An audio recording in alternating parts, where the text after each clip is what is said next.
এই যে পার হচ্ছেন এদিক দিয়ে তো হুন্ডা যাওয়ার কোনো ব্যবস্থা নাই, তাহলে এর পরিপ্রেক্ষিতে কি বলতে চাচ্ছেন আপনারা? আপনারা মেম্বার চেয়ারম্যান বা কোনো এমপি মন্ত্রীর সাথে আপনারা যোগাযোগ করেননি?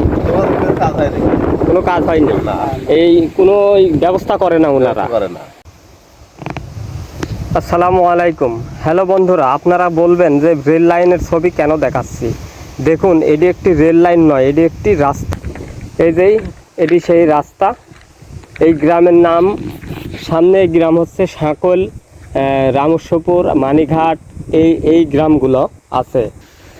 দেখতে পাচ্ছেন এটি একটি রাস্তা। এই দেখুন এই রাস্তার অবস্থাটাকে দেখুন। আমি যাচ্ছিলাম এদিক দিয়ে, এটি আমার হুন্ডা, আমি ওই পাশে যাব। এখন দেখি রেল লাইনের উপর দিয়ে, এখন রাস্তার উপর দিয়ে যাচ্ছি, রাস্তার উপর দিয়ে কোনো পার হওয়ার কোনো ব্যবস্থা নেই।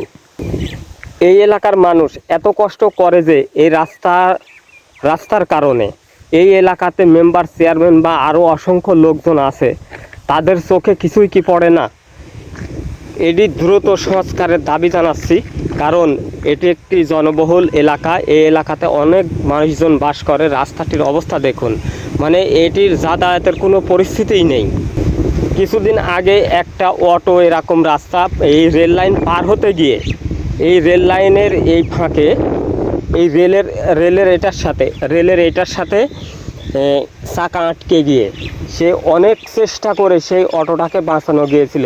তার 1 মিনিট পরে ট্রেন পার হয়ে গেছে। তাহলে কত ঝুঁকি নিয়ে এই এলাকার মানুষজন এই এলাকাতে বসবাস করে, কিভাবে চলাচল করে একটু দেখুন। অবশ্যই সবাই এই ভিডিওটি শেয়ার করে দিবেন। এই এলাকার মানুষজনদেরকে রাস্তাটির ব্যবস্থা করে দিবেন।